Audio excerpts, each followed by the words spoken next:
So this here, I'll show you guys how to paint this Tennessee Shad bait. It's a pretty simple bait to paint. I guess I'm starting out. This here is a bait customer sent me. He sent me a couple of these to paint up and see what I could do with them and test them out. So this here bait, it wasn't clear to begin with, but I'm adding a white base coat to it anyhow. So usually you could do this pattern, this Tennessee Shad. You could do it a ghost pattern too, and do not add the white.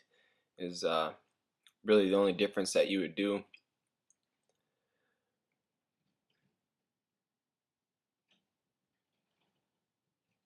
Looks like still adding some white paint here. Probably stopped and seen I needed to add a little more.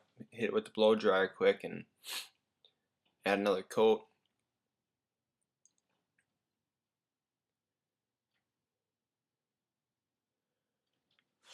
So now here I got the black. I'll go on the back side and I kind of fade it down the sides a little bit and turn down the air pressure here, trying to get it right. It's probably around 10 psi or so.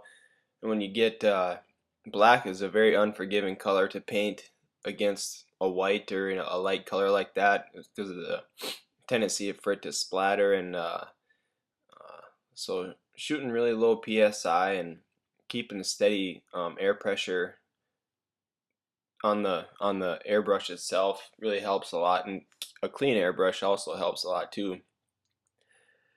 And just kind of work it up and down the back, the spine of the bait, and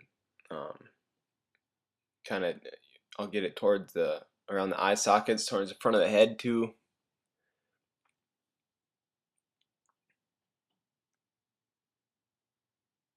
But always, if you overspray with your black or any other color, you can come back in with the white or whatever color and kind of clean that up a little bit too if you have to.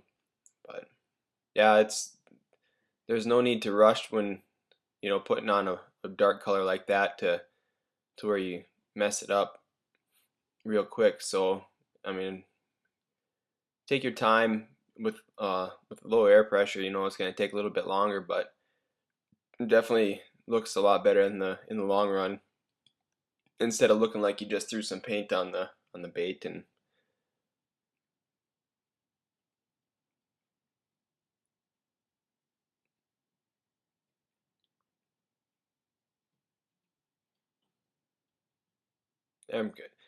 then sometimes too, when shooting at low air pressure, your doesn't usually have enough uh, psi to sometimes get that paint flowing correctly. So I got what I usually spray on, that you just see me do there, was just a artist notepad I got hanging on the wall, and I'll test spray every color before I shoot it on the bait, I guess.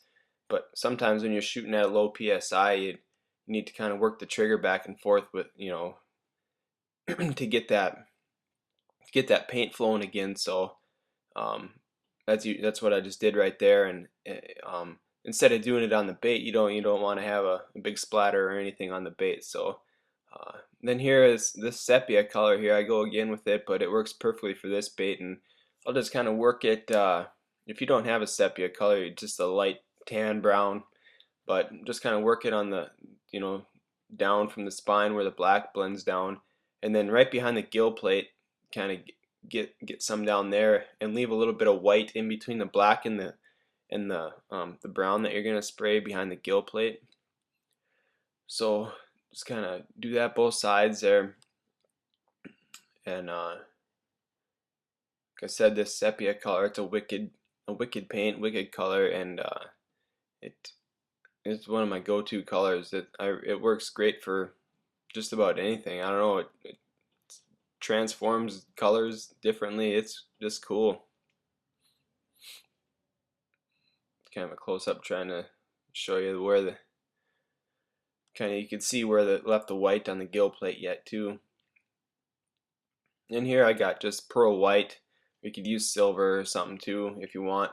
It just helps to kind of blend everything together and gives the white body part of it a little more shine and shimmer. So and then works really well, like in between the black on the head of the bait, and then where you got that tan behind the gill plate. It kind of really helps blend that together, so it doesn't look like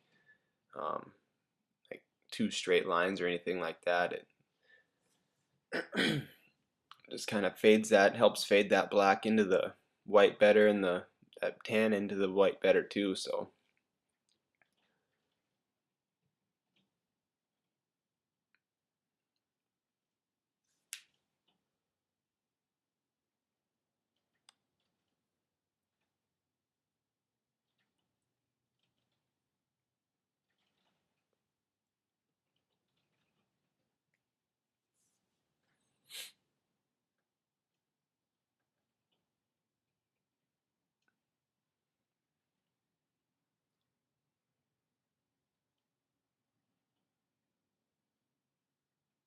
now here I got this is just fluorescent orange at the I'll put under the throat here, just like any other um, Tennessee Shad bait, kind of basically underneath, however far you want to go back with it. But this here is just a fluorescent orange. You could use any orange you really want, I guess. I've done them with just a kind of a flatter orange, more of an opaque looking color. But this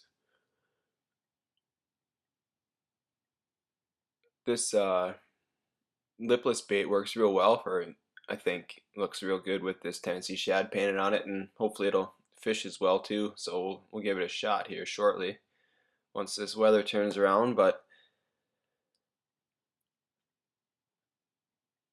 so once that's done, it's pretty much done. We just got to add the shad dot to it, and if you've seen videos before, or, read the book that I got for sale, it's punch a hole in the painter's tape, and just kind of put it on the bait and find a good spot for it. And uh, that's the nice thing about using the tape, is it gives you a perfect circle every time for one, and then um, you can pick it up and move it if if it's not in the right spot. You're not committed to painting it in that exact spot. So uh, definitely the way I like to do it, I guess. And simply peel the paint off. And if you're having problems, if you have um, when you peel the paint, if you peel the tape off and you're having troubles with the the paint coming off with it, just take that tape before you put it on the bait and